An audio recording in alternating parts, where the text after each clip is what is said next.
Hallelujah. परम प्रधान परमेश्वर प्रभु यीशु मसीह के सामर्थी नाम में आप सबको जय मसीह की। परमेश्वर हम सबको आशीष दे।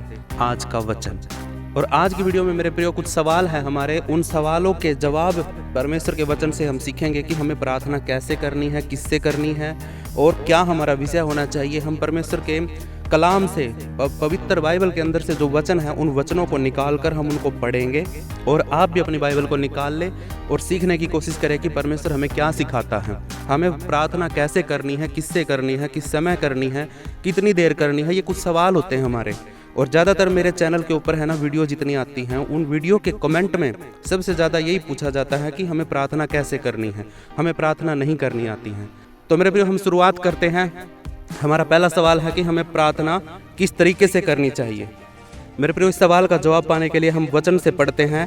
पहला इतिहास उसका 17 अध्याय और 16 वचन हम पढ़ते हैं तो परमेश्वर का वचन हमें बताता है, तब राजा दाऊद यहोवा के सामने बैठकर कहने लगा, हे यहोवा परमेश्वर, मेरी हस्ती ही क्या है, मैं और मेरा घराना कुछ भी नहीं, फिर भी तूने मुझे चुना, फिर भी तूने मुझे ऊंचा उठाकर इस मुकाम तक पहुंचाया है। हालेलुया। राजा दाऊद कहता, मेरी कोई हस्ती नहीं है, मैं कोई भी कुछ भी नहीं हूँ, लेकिन फिर भी परमेश्वर तूने मेरी प्रार्थना को सुना और तूने मुझे इस संसार में सबसे ऊंचा उठाया है। हालेलुया। उसके बाद हम वचन पढ़ते हैं, नेहम्याह की पुस्तक उसका 8 अध्याय और उसका 6 वचन हम पढ़ते हैं। हालेलुया। वह सच्चे और महान परमेश्वर यहोवा की बड़ाई करने लगा और सब लोग अपने हाथ ऊपर उठाकर कहने लगे, आमीन आमीन। इसके बाद उन्होंने मुंह के बल गिरकर यहोवा को दंडवत किया। हालेलुया। कैसे किया? मुंह के बल गिरकर। मेरे प्रियो, जैसी सिचुएशन होती है, जैसे हालात होते हैं, उस हिसाब से आप है ना अपनी पोजीशन ले सकते हो प्रार्थना करने के लिए, लेकिन जो भी आपका तरीका है उससे आपका आदर झलकना चाहिए। कभी आप है ना इज्जत के साथ बात कर रहे हो, आदर से बात कर रहे हो, ये आपका झलकना चाहिए। कोई बैठ के प्रार्थना करता है, कोई घुटनों पे आके प्रार्थना करता है, कोई हाथों को उठाकर करता है और कोई खड़ा होके करता है, कोई लेट के प्रार्थना करता है। हालेलुया। ये सिचुएशन के हिसाब से बात होती है।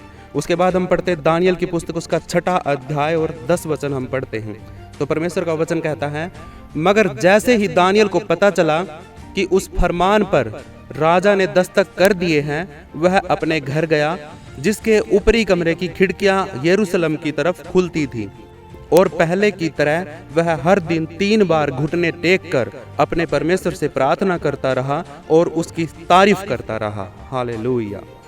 मेरे प्रियो, अब ये कैसे करता था? ये 3 टाइम घुटने टिकाकर उस खिड़की के अंदर बैठ के, मतलब खिड़की के सामने बैठकर प्रार्थना करता था, जो खिड़की यरूशलेम की तरफ खुलती थी। हालेलुया। कहते हैं ना कि भाई हाँ, उस साइड में मुंह करके प्रार्थना करो, यरूशलेम की तरफ मुंह करके प्रार्थना करो। ये तरीके होते थे पहले लोग है ना ऐसे मानते थे कि हाँ यरूशलेम की तरफ मुंह करके प्रार्थना करेंगे। कुछ लोग नमाज पढ़ते हैं तो वो नमाज पढ़ते हैं तो उनका एक तरीका होता है, वो किस तरीके से प्रार्थना करते हैं। हालेलुया। तो मेरे प्रियो, उसके बाद हम पढ़ते हैं मरकुस की पुस्तक उसका 11 अध्याय और उसका 25 वचन। हालेलुया। मेरे प्रियो, जब तुम प्रार्थना करने खड़े हो और तुम्हारे दिल में किसी के खिलाफ कुछ है तो उसे माफ कर दो, तब तुम्हारा पिता जो स्वर्ग में है वह भी तुम्हारे अपराध माफ करेगा। हालेलुया। मेरे प्रियो, सबसे बड़ी बात तो ये है, प्रार्थना करने की स्थिति के बारे में जानने से अच्छा है कि परमेश्वर के लिए क्या मन भावता है, कैसी प्रार्थना वो सुनता है। तो उसके लिए वो कहता है, मरकुस की पुस्तक उसका 11 अध्याय और 25 वचन जब हम पढ़ते हैं तो परमेश्वर का वचन कहता है कि हमें प्रार्थना करने से पहले जिसके भी लिए हमारे मन में कुछ दिक्कत है, गुस्सा है, नफरत है, हम उसकी बातों से मतलब उससे नफरत कर रहे हैं, गुस्सा कर रहे हैं, हम उसको माफ़ नहीं कर रहे हैं, तो मेरे प्रिय, प्रार्थना करने से पहले सबको माफ़ कर दो। जो भी जिसने भी आपका दिल दुखाया है, कुछ चोरी कर लिया है, कुछ गुनाह किया है, आपको सताया है, तो आपने क्या करना है? उसको पहले माफ़ करना है। हालेलुया। ये परमेश्वर का वचन है मेरे प्रियो, जो हमें सिखाता है। अपने भाई को माफ़ करो, अपनी पत्नी को माफ़ करो, तब जाके उस कोठरी के अंदर जाओ। चाहे लेट के प्रार्थना कर लो, बैठ के कर लो, खड़े होके कर लो, कोई मायने नहीं रखता है। हालेलुया। लेकिन आपने सबसे पहले अपने शत्रुओं को माफ़ करना है, अपने दुश्मनों को माफ़ करना है। और जब तुम अपने शत्रुओं को माफ़ कर दोगे और जिस विषय के लिए आप प्रार्थना करने के लिए गए हो परमेश्वर के पास, तो परमेश्वर तुम्हारे पापों को माफ़ कर देगा। और जब परमेश्वर तुम्हारे पापों को माफ़ कर देगा तो मेरे प्रियो कोई दिक्कत ही नहीं रहेगी। हालेलुया। हमने पाप किया इसलिए तो आज ये मजदूरी भोग रहे हम, ये मजदूरी देख रहे हैं हम कि भी संसार में मौत आ गई है जब हमने पाप किया। अगर पाप समा हो जाएंगे तो मृत्यु भी नहीं रहेगी, दुख भी नहीं रहेगा, तकलीफ भी नहीं रहेगी। हालेलुया। तो यहोवा के लिए यह जरूरी नहीं कि हम बैठकर या खड़े होकर उससे प्रार्थना करें, बल्कि यह है कि हम उससे सही भावना के साथ प्रार्थना करें। हम किसी भी जगह और किसी भी वक्त, फिर चाहे दिन हो या रात हो, उससे प्रार्थना कर सकते हैं। हम जोर से भी कर सकते हैं, मन मन में भी कर सकते हैं। प्रार्थना करते समय जब हम मन में प्रार्थना करते हैं तो भले ही हमारी प्रार्थनाएं कोई दूसरा सुन ना पाए, मगर हम ये यकीन करते हैं, विश्वास करते हैं कि हमारी प्रार्थना हमारे प्रभु परमेश्वर की तरफ जा रही है, वो हमारी प्रार्थना को सुन रहा है। तो उसके लिए हम वचन पढ़ते हैं। मेरे प्रियो, आपकी परिस्थिति कैसी भी हो, आपके हालात कैसे भी हो, आप है ना सबसे पहले परमेश्वर से प्रार्थना करो। इससे परमेश्वर को क्या पता चलेगा कि भाई ये बच्चा जो है मेरा, ये सबसे पहले मुझे बात करता है, कोई भी इसका विषय होते सबसे पहले मुझे बताता है। हालांकि ये किसी और से भी बता सकता है।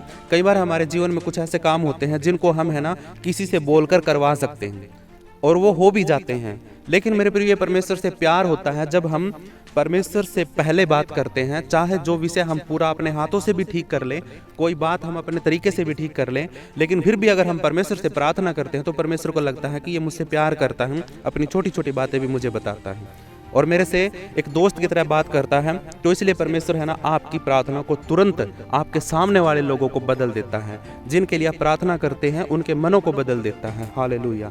वरना तो राजा और रानी मना भी कर सकती थी कि नहीं, लेकिन परमेश्वर ने उनको मन को बदला और राजा ने भी हाँ कर दिया कि तू जा सकता है। उसके बाद हमारा दूसरा सवाल आता मेरे प्रियो, हमारा विषय क्या होना चाहिए प्रार्थना करने का। हालेलुया।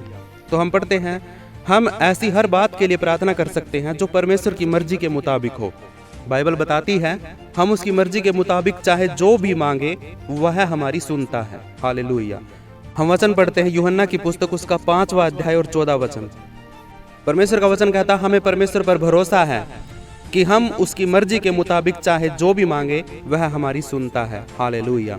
क्या हम अपनी जिंदगी से जुड़ी बातों के बारे में परमेश्वर से प्रार्थना कर सकते हैं? जी हाँ। हमें यहोवा से ऐसी बात करनी चाहिए जैसे हम किसी करीबी दोस्त से बात करते हैं। हालेलुया। हम जब भी परमेश्वर से प्रार्थना करें तो हमें ये नहीं लगना चाहिए कि हम किसी अनजान से बात कर रहे हैं। हम जब भी प्रार्थना करें तो हमें ऐसा महसूस करना, ऐसा विश्वास करना है कि ये हमारा बहुत ही करीबी है। इसको आप है ना अपने दिल की बात बता सकते हो। हालेलुया। मेरे प्रिय, वचन पढ़ते हैं भजन संहिता 62 उसका 8 वचन। लोगों, हमेशा उस पर भरोसा रखो, उसके आगे अपना दिल खोल कर रख दो, परमेश्वर हमारी पनाह है। हालेलुया। क्या है परमेश्वर हमारी पनाह? और जब हमें पता लगता है कि हमारी पनाह क्या है, कहाँ पे हम ठिकाना पा सकते हैं, कहाँ पे हम सुरक्षित हैं, तो वहाँ पे हम अपनी बातों को दिल खोल कर बता सकते हैं, क्योंकि हमें लगता है कि ये अपना है। जब आप है ना बाहर चले जाते हो कहीं पे अपने घर को छोड़ करके, 2-3 दिन आप वहाँ पे बिताते हो और आपका 2-3 दिन के अंदर ही वहाँ से मन उठ जाता है और आप क्या करते हो, वहाँ से भाग के आप जल्दबाजी करते हो कि कैसे करके हम है ना अपने घर पे वापस पहुँच जाए। और जब आप अपने घर पे वापस आ जाते हो तो आपको है ना इतनी शांति महसूस होती है और आप बोलते हो, आपके मुँह से भी निकल जाता है कि सबसे अच्छा अपने घर में ही है। जब हम अपने घर में रहते हैं तो हमें महसूस होता है कि हम सुरक्षित हैं। हम वचन कहता है लूका की पुस्तक 11 अध्याय 13 वचन, और परमेश्वर का वचन कहता है इसलिए जब तुम दुष्ट होकर भी अपने बच्चों को अच्छे तोहफे देना जानते हो तो तुम्हारा पिता जो स्वर्ग में है और भी बढ़कर अपने मांगने वालों को पवित्र शक्ति क्यों ना देगा, पवित्र वस्तुएं क्यों ना देगा। हालेलुया। हम पापी हैं फिर भी हम अपने बच्चों को है ना अच्छी अच्छी चीज़ें देने की कोशिश करते हैं, उनको अच्छी शिक्षा देने की कोशिश करते हैं, अच्छे कपड़े पहनाते हैं, अच्छी सुविधाएं देने की कोशिश करते हैं। हम भूखे रह लेते हैं लेकिन हम अपने बच्चों को हमें ना खाने के लिए चीज़ें देते हैं। तो मेरे प्रियो, जब हम बुरे होकर भी अपने बच्चों को अच्छी वस्तुएं देना जानते हैं तो क्या जो हमारा सर्वशक्तिमान परमेश्वर यहोवा जिसने हम सबको बनाया, तो क्या वो हमें अच्छी वस्तुएं नहीं देगा? क्या वो हमें ताकत नहीं देगा? क्या वो हमें पवित्र आत्मा नहीं देगा? मेरे प्रियो, वो सच में जरूर देगा, वो 100% देगा, लेकिन विश्वास करने वालों को देगा और जो उसके साथ रिश्ता बना के चलते हैं उनको देगा। हालेलुया। हम ये परमेश्वर से मांग सकते हैं कि परमेश्वर मैं है ना अच्छा डिसीजन ले सकूं। जब भी मुझे कोई काम करना होता है, जब मैं सोचता हूं कि मुझे ये काम करना है, तो आप परमेश्वर से मांग सकते हो परमेश्वर कि मेरे को बुद्धि दे कि मैं ये फैसला अच्छे तरीके से कर सकूं और ये फैसला मेरे लिए अच्छा हो। हालेलुया। आप अपनी मुश्किलों का सामना करने के लिए परमेश्वर से प्रार्थना कर सकते हैं। आप हिम्मत मांग सकते हो परमेश्वर से। याकूब की पुस्तक उसका 1 अध्याय और 5 वचन में जब हम पढ़ते हैं तो परमेश्वर का वचन कहता है, इसलिए अगर तुम में से किसी को बुद्धि की कमी हो तो वह परमेश्वर से मांगता रहे और वह उसे दी जाएगी, क्योंकि परमेश्वर सबको उदारता से और बिना डांटे फटकारे देता है। हालेलुया। मेरे प्रिय, परमेश्वर का वचन साफ साफ कहता है कि जब तुम्हें बुद्धि की कमी हो, जब तुम्हारे अंदर समझ की कमी हो, जब तुम फैसला ना कर पाओ कि क्या सही है क्या गलत है, तो आप है ना उसी समय परमेश्वर के सामने आओ, परमेश्वर से बात करो और मांगो कि परमेश्वर मुझे बुद्धि दे और मुझे ये फैसला करने में तू मेरी मदद और सहायता कर। हालेलुया। अपने पापों को माफ करने के लिए भी परमेश्वर से आप प्रार्थना मांग सकते हैं। इफिसियों की पुस्तक उसका 1 अध्याय 3 से 7 हम पढ़ते हैं। परमेश्वर का वचन कहता है, हमारे प्रभु यीशु मसीह के परमेश्वर और पिता की तारीफ हो, क्योंकि उसने हमें मसीह यीशु के साथ एकता में होने की वजह से स्वर्ग में हर तरह की आशीष दी है। हालेलुया। मेरे प्रिय, परमेश्वर ने स्वर्ग में से ही हमें हर प्रकार की आशीष हमें इस संसार में दे दी है। हालेलुया। वो हमें किसी चीज़ से भी पीछे नहीं रहने देता, क्योंकि हम उसकी सबसे अच्छी कृति हैं। उसकी सबसे अच्छा क्रिएशन जो था वो इंसान था। हालेलुया। इसीलिए उसने अपने हाथों से अपने प्यार को दिखाने के लिए हमें बनाया और फिर हमें गलतियों के कारण जिस पाप में हम चले गए थे उस पाप से भी छुड़ाने के लिए परमेश्वर ने अपने आप का बलिदान भी दे दिया। हालेलुया। तो मेरे प्रियो, परमेश्वर का वचन बहुत ही सामर्थी है। हमें दूसरों के लिए भी प्रार्थना करनी चाहिए। आप है ना अपने लिए तो मांग ही सकते हो, लेकिन परमेश्वर हमारा दयालु परमेश्वर है कि हमारे मांगने से हमारे परिवार के लोगों के लिए, हमारे रिश्तेदारों के लिए, हमारे पड़ोसियों के लिए भी वो हमारी सुनता है। हालेलुया। प्रेरितों के काम उसका 12 अध्याय और उसका 5 वचन। जब पतरस जेल में था तो मंडली उसके लिए परमेश्वर से दिलो जान से प्रार्थना कर रही थी। हालेलुया। देखो, जब हमारा कोई करीबी हमसे दूर चला जाता है तो हम उससे ना तो बात कर पाते हैं ना मिल पाते हैं, तो हम क्या करते हैं, हम परमेश्वर से प्रार्थना करते हैं कि पिता, जहाँ पर भी मेरा भाई, मेरा बेटा, जहाँ पर भी मेरा रिलेटिव, मेरा पति, मेरी पत्नी, जहाँ पर भी है, परमेश्वर तू उसको रक्षा करना, उसकी सहायता करना, उसकी मदद करना। ये भी हम परमेश्वर से मांग सकते हैं। हालेलुया। ये हमारा विषय हो सकता है प्रार्थना का। अपने गांव के लिए प्रार्थना कर सकते हो। आपका विषय कुछ भी हो सकता है। हालेलुया। जिनको भी आप जानते हो, आपके शत्रुओं के लिए भी प्रार्थना करो। जो आपको घात करते हैं, जो आपको परेशान करते हैं, दुखी करते, सताते हैं, उनके लिए भी आप प्रार्थना कर सकते हो कि परमेश्वर उसकी बुद्धि को बदल, उसकी समझ को बदल। तो परमेश्वर मेरे प्रियो आपके प्यार को देखकर उस आपके शत्रु को भी बदल देगा। हालेलुया। मेरे प्रियो, अब हमारा सवाल आता है कि हमें प्रार्थना कितनी लंबी करनी चाहिए, कितनी देर तक करनी चाहिए। क्या हमें 2 दिन तक प्रार्थना करनी चाहिए? क्या हमें पूरी रात प्रार्थना करनी चाहिए? इन सवालों का जवाब पाने के लिए मेरे प्रियो हम पढ़ते हैं, बाइबल इस बारे में कुछ नहीं बताती। हालात के मुताबिक हमारी प्रार्थनाएं लंबी भी हो सकती है, छोटी भी हो सकती हैं। उदाहरण के लिए, खाने से पहले जब आप प्रार्थना करते हो तो आप एक छोटी सी प्रार्थना करोगे, ना कि 1 घंटे की प्रार्थना। आपके सामने खाने की प्लेट रखी है और आपने सोचा कि आप 1 घंटे के लिए प्रार्थना करेंगे, तो 1 घंटे के अंदर तो है ना खाना सारा खाया जाएगा, कोई भी खाना नहीं बचेगा आपके लिए। हालेलुया। जैसी सिचुएशन होती है, जैसे हालात होते हैं, उस तरीके से आप है ना अपनी प्रार्थना को एडजस्ट कर सकते हो। कुछ शब्द होते हैं, परमेश्वर को धन्यवाद ही देना होता है प्रार्थना में। हालेलुया। जब हम यहोवा को किसी बात के लिए धन्यवाद देते हैं या अपनी परेशानी के बारे में उसको बताते हैं, तो हमारी प्रार्थनाएं लंबी भी हो सकती हैं, 1 घंटे से ऊपर की भी हो सकती है। अपनी बात को जब आप किसी को बताते हो तो आपकी प्रार्थना लंबी भी हो सकती है, 2 घंटे तक भी हो सकती है। हालेलुया। हम पढ़ते हैं परमेश्वर का वचन, 1 शमूएल उसका 1 अध्याय और 12 वचन में पढ़ते हैं, हन्ना काफी देर तक यहोवा के सामने प्रार्थना करती रही और इस दौरान एली उसका मुंह देख रहा था। हालेलुया। मेरे प्रियो, कई बार ऐसा होता है जब हम प्रार्थना करते हैं और हमें परमेश्वर की सामर्थ्य और पवित्र आत्मा हमें ऐसे छूता है कि हम है ना 1 घंटे 2 घंटे और हमारी कैपेसिटी से भी ज़्यादा देर तक हम प्रार्थना करते रहते हैं। और जो हमारे साथ में बैठे होते हैं वो क्या करते हैं, वो देखते हैं कि ये इतनी देर तक प्रार्थना कर रहा हूँ। सब प्रार्थना करके थक के हट जाते हैं, लेकिन आपकी तरफ वो देखते रहते हैं कि आप किस टाइम आमीन बोलोगे। हालेलुया। तो मेरे प्रियो, कई बार है ना जब हम पवित्र आत्मा से भरते हैं या जब हमें परमेश्वर छूता है, जब हमारा दुख बड़ा होता है, तो हम लंबी प्रार्थनाएं करते हैं। हालेलुया। मगर हमें दूसरों से तारीफ पाने के लिए लंबी चौड़ी प्रार्थना नहीं करनी चाहिए। हालेलुया। कई बार है ना, लोग ऐसे भी प्रार्थना करते हैं, वो सोचते हैं कि उनकी लंबी प्रार्थना करने से उनके सामने वाले जो लोग हैं वो उसको सराहेंगे, उसको बोलेंगे कि हाँ, ये तो परमेश्वर का बहुत बड़ा दास है, ये 5 घंटे के लिए प्रार्थना करता है, 2-2 घंटे के लिए प्रार्थना करता है, अन्य अन्य भाषाओं में प्रार्थना करता है। कहता है कि हमें दूसरों से तारीफ पाने के लिए, अपनी प्रशंसा के लिए परमेश्वर से लंबी लंबी प्रार्थना नहीं करनी है। मेरे प्रियो, जब तक आपकी प्रार्थना के लिए अगुवाई पवित्र आत्मा करती है तब तक आप प्रार्थना करो, और जो जो विषय आपके दिमाग में पवित्र आत्मा डालता है उन्हीं विषयों के लिए प्रार्थना करो। और हो सके तो परमेश्वर से दिल से प्रार्थना करो, शब्दों के साथ नहीं।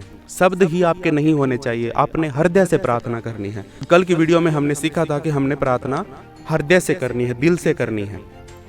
हम वचन पढ़ते हैं लूका अध्याय 20 उसका 46 और 47 वचन हम पढ़ते हैं। तो परमेश्वर का वचन कहता है, शास्त्रियों से खबरदार रहो, जिन्हें लंबे लंबे चोगे पहनकर घूमना और बाजारों में लोगों से नमस्कार सुनना अच्छा लगता है, और सभा घरों में सबसे आगे की जगहों पर बैठना और शाम की दावतों में सबसे खास जगह लेना पसंद है। लेकिन वे विधवाओं के घर हड़प जाते हैं और दिखावे के लिए लंबी लंबी प्रार्थनाएं करते हैं। इन्हें दूसरों के मुकाबले और भी कड़ी सजा मिलेगी। हालेलुया। मेरे प्रियो, परमेश्वर का वचन कहता है कि हम है ना, लंबी लंबी प्रार्थनाएं करके किसी के दिल में जगह बना लेते हैं। किसके? परमेश्वर के नहीं मेरे प्रियो। जो परमेश्वर का दास अपने आप को दास बोलता है और वो है ना, लोगों की प्रशंसा पाने के लिए, लोगों की तारीफ पाने के लिए वो बड़ी बड़ी प्रार्थनाएं करता है, ऊंची ऊंची आवाज में प्रार्थना करता है। और मेरे प्रियो, वो क्या करता है? वो उनसे तारीफ पाने के लिए, उनके दिल में जगह बनाने के लिए प्रार्थना करता है, ना कि परमेश्वर की दिल में। हालेलुया। हमें परमेश्वर के दिल में जगह बनानी है मेरे प्रियो। हमें आदमी के दिल में जगह बनाने की जरूरत नहीं है, लेकिन जिसने हम सबको बनाया है उसके दिल में जगह बनाओ मेरे प्रियो। इस संसार में हम कुछ दिन के मेहमान हैं, ज़्यादा दिन तक हमारी उम्र नहीं है। पहले तो 900 साल, 1,000 साल तक लोग जीते थे, लेकिन अब है ना 100 साल भी उम्र नहीं रही है लोगों की। 60 साल के बाद है ना लोग मरना शुरू हो जाते हैं, अगर कोई हट्टा कट्टा है तो। हालेलुया। वो अब हमारे अंदर नहीं है कि हम है ना अपनी उम्र को लंबा कर सके और लंबे समय तक हम यहाँ पे जी पाए। हालेलुया। तो मेरे प्रियो, जब तक जियो परमेश्वर की हजूरी में, उसके साथ में जियो, ताकि मरने के बाद आत्मा को शांति मिल पाए। हालेलुया। वरना न्याय तो होना ही है, पाप की मजदूरी तो मृत्यु है, शरीर की तो होनी ही होनी है, आत्मा की भी मृत्यु होगी। तो इसलिए मेरे प्रियो, शरीर को तो हम बचा नहीं सकते, आज नहीं तो कल नाश होना ही है, क्योंकि ये तो नश्वर शरीर है, मरणहार है। आज नहीं तो कल इसके अंदर आग लग जाएगी या फिर धरती के नीचे मिट्टी में बदल जाएगा। हालेलुया। लेकिन एक चीज़ है, हम जिसको बचा सकते हैं, वो हमारी आत्मा है। हमारी आत्मा को बचाने के लिए हमने इस शरीर की लालसाओं में ना फंसकर परमेश्वर की आज्ञाओं का पालन करना है। उसके दिए हुए बताए हुए रास्ते के ऊपर जब हम चलते हैं तो हमारी आत्मा शुद्ध होती है और बचती है पापों से। हालेलुया। और आत्मा का ही न्याय होना है, शरीर का क्या न्याय होगा? शरीर का कोई न्याय नहीं होगा, आत्मा का न्याय होगा मेरे प्रियो मरने के बाद, क्योंकि जीवित वही रहेगी, शरीर तो खत्म हो जाएगा। इस शरीर के कारण अपनी आत्मा का नाश मत होने देना मेरे प्रियो, कभी भी, क्योंकि ये शरीर तो कुछ दिन के लिए है। इसकी लालसाओं को, इसकी इच्छाओं को पूरा करने के लिए हम पाप करते हैं, हम बुराइयों में फंसते हैं, हम अपनी लालसाओं को पूरा करने के लिए पाप करते हैं। लेकिन मेरे प्रियो, करता कोई है, भरना किसी और को पड़ेगा।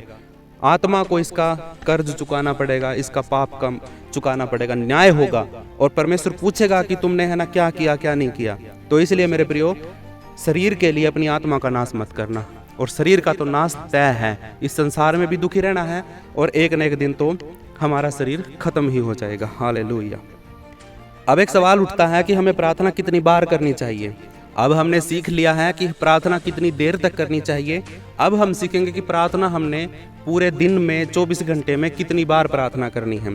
तो उसके लिए हम पढ़ते हैं मत्ती की पुस्तक उसका 26 अध्याय और 41 वचन। परमेश्वर का वचन कहता है, जागते रहो और प्रार्थना करते रहो ताकि तुम परीक्षा में ना पड़ो। दिल तो बेशक तैयार है मगर शरीर कमजोर है। हालेलुया।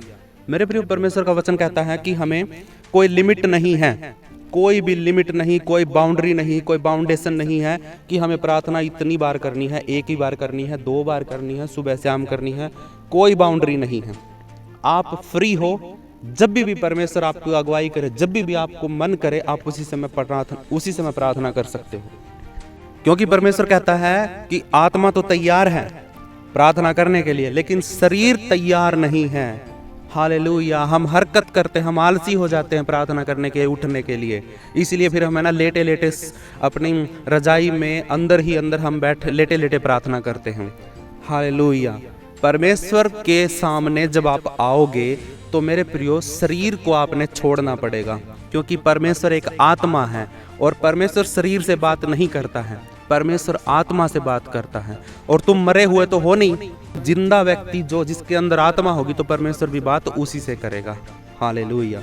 तो इसीलिए जब भी प्रार्थना करो तो अपने आप को थोड़ा सा तैयार करो, उठो, परमेश्वर को आदर दो। जब कोई बाहर से कोई आ जाता है, बड़ा आदमी आ जाता है, तो आप क्या करते हो? उठते हो, उठ के सफाई करते हो, तुरंत खाना बनाने की कोशिश करते हो, चाय बनाते हो, उसकी आदर महिमा करते हो, सत्कार करते हो, क्योंकि आप है ना गेस्ट को परमेश्वर मानते हो, भगवान मानते हो। इसलिए आप क्या करते हो? तुरंत खाट पे से उठते हो और उसके लिए बैठने के लिए जगह तैयार करते हो और आप है ना उसके लिए खाने पीने के लिए तैयार करते हो। हालेलुया। अरे मेरे प्रियो, ये तो संसार के लोग हैं, इनको तो आदर देना ही है हमें। लेकिन मेरे प्रियो, जब परमेश्वर हमारे पास आता है, हमारे घर पे आता है, तो हम सोचते हैं कि लेटे ही रहें और रजाई में बैठे बैठे ही प्रार्थना कर लें, उठे भी ना। हालेलुया। जब परमेश्वर से आप बात करते हो तो मेरे प्रियो आदर दो उसको, सत्कार करो उसका, इज्जत करो उसकी कि हाँ परमेश्वर आपके सामने है। लेकिन जब आप इज्जत के साथ, आदर के साथ परमेश्वर का आदर करते हो, परमेश्वर मैं तेरी हजूरी में खड़ा हूँ और तेरी उपस्थिति में हूँ, तो परमेश्वर मेरी प्रार्थना को सुन। वो तभी तो सुनेगा जब आप उसका आदर करोगे। हालेलुया। उसके बाद वचन कहता है, रोमियो की पुस्तक उसका 12 अध्याय और 12 वचन हम पढ़ते हैं। अपनी आशा की वजह से खुशी मनाओ, मुसीबतों के वक्त में धीरज धरो, प्रार्थना में लगे रहो। हालेलुया। जितने भी वचन पढ़ूंगा इन सभी में एक ही बात बोलेंगे कि प्रार्थना में लगे रहो, लगे रहो। ये नहीं है कि शाम को एक बार करनी है, सुबह एक बार करनी है, दोपहर को भी एक बार करनी, नहीं। आप किसी भी समय उठो, जब भी परमेश्वर आपको अगुवाई करे, आपको लगे कि हाँ आपकी आत्मा अंदर से बोल रही कि प्रार्थना करो, तो उसी समय तैयार हो, उठो, उठ के प्रार्थना करो, घुटनों पे आके प्रार्थना करो, अपने हाथों को उठा के प्रार्थना करो। जैसी सिचुएशन है, जैसे हालात हैं, जिस तरीके से आप बैठे हो, आप उसी तरीके से प्रार्थना करो। लेकिन प्रार्थना करो कि लगे रहो प्रार्थना में, कि ताकि तुम परीक्षा में ना पड़ो। परमेश्वर कहता है जितनी देर तुम प्रार्थना में बैठे रहोगे उतनी देर तक तुम्हारी कोई परीक्षा नहीं होगी। तो इसलिए मेरे प्रिय, परमेश्वर का वचन कहता है कि हमें प्रार्थना में निरंतर लगे रहना है। उसके बाद पहला थिस्सलुनीकियों उसका 5 अध्याय और 17 वचन में परमेश्वर का वचन क्या कहता है, हम पढ़ते हैं।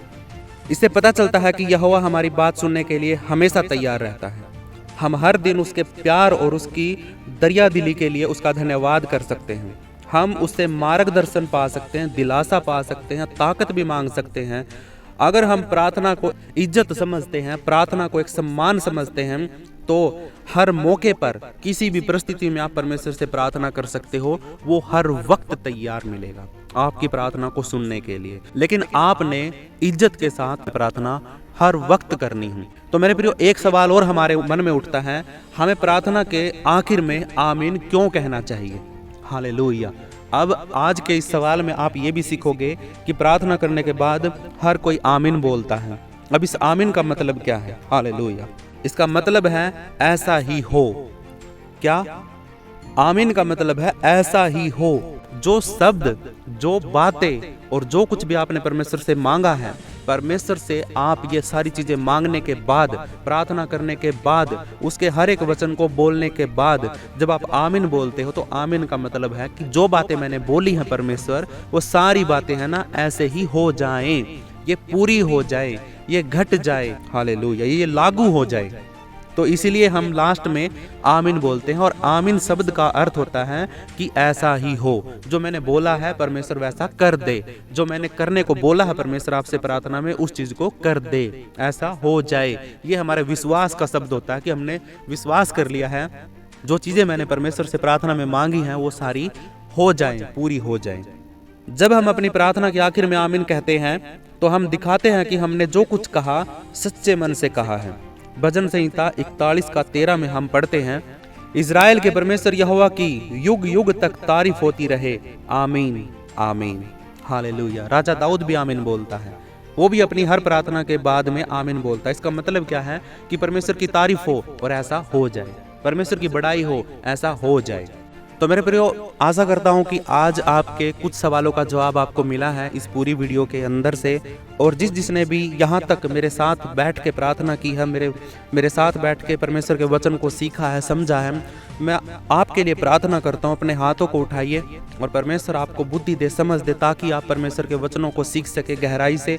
और जिसको भी प्रार्थना नहीं करनी आती है, मैं परमेश्वर आपसे विनती करता हूं कि आप अपनी दया और अनुग्रह से अपने बेटे के ऊपर अपना हाथ रखिए और जो बातें परमेश्वर आपने उसके लिए, उसकी ज़िंदगी के लिए बोली हैं, वो सारी बातें परमेश्वर उसकी ज़िंदगी में हो जाएं। और उसको परमेश्वर आप प्रार्थना करना सिखाएं, उसके शब्दों में ताकत दे, उसके दिल में, उसके हृदय में परमेश्वर अपने शब्दों को डाले और परमेश्वर वो आपसे दिल की बात आपसे बोल सके। खुदावन, कई बार हम प्रार्थना करते हैं और हमारे शब्द टूटे फूटे होते हैं, हमें प्रार्थना नहीं करनी आती है। मेरे परमेश्वर, मैं आपसे विनती करता हूं कि अपने बच्चों को वो ताकत दे, वो सामर्थ दे, इनकी जुबान के ऊपर परमेश्वर तेरे सामर्थी वचन आ जाएं और खुदावन इनके हृदय के अंदर तेरे वचन समा जाएं और परमेश्वर तेरी आवाज़ से ये प्रार्थना करें। वो पवित्र आत्मा, मैं आपसे विनती करता हूँ, अपने बच्चों के दिलों में चली जा और इनके जीवनों में जाकर परमेश्वर इनके सर पे हाथ रखे, इनको आशीषित कर और खुदावन इनकी जुबान पर बैठ जा। पवित्र आत्मा, ये जो कुछ भी बोले परमेश्वर वो तेरी ओर से हो। पवित्र परमेश्वर, इनके जीवन में काम कर, इनकी बुद्धि को खोल, इनके बच्चों को, इनके घर को, इनके परिवार को आशीषित कर। हर एक घटी कमी परमेश्वर इनके जीवन के अंदर से पूरी कर। और परमेश्वर, जो भी दिक्कतें जीवनों में इनके हैं, आज और इसी वक्त यीशु मसीह के नाम से मैं आशीष चाहता हूं और आपसे विनती करता हूं परमेश्वर कि इनके जीवन के अंदर से उन दिक्कतों को, प्रॉब्लमों को, शैतान के हाथों की सारी दिक्कतों को आप इनके जीवन के अंदर से हटा दें। मैं आपसे विनती करता हूं परमेश्वर, अपनी दया और अपना अनुग्रह अपने बच्चों के ऊपर बना के रख। जो भी कमी घटी इनके जीवनों में है उनको दूर कर। यीशु मसीह के नाम से दुआ मांगता हूँ, सुन और कबूल कर। आमीन, आमीन, आमीन। मैं आपसे विनती करता हूँ, इस वीडियो को लाइक करें, शेयर करें और चैनल को सब्सक्राइब जरूर कर लें। अगर आप फेसबुक पर देख रहे हो तो पेज को फॉलो जरूर करें। परमेश्वर आप सबको आशीष दे। सबको जय मसीह की।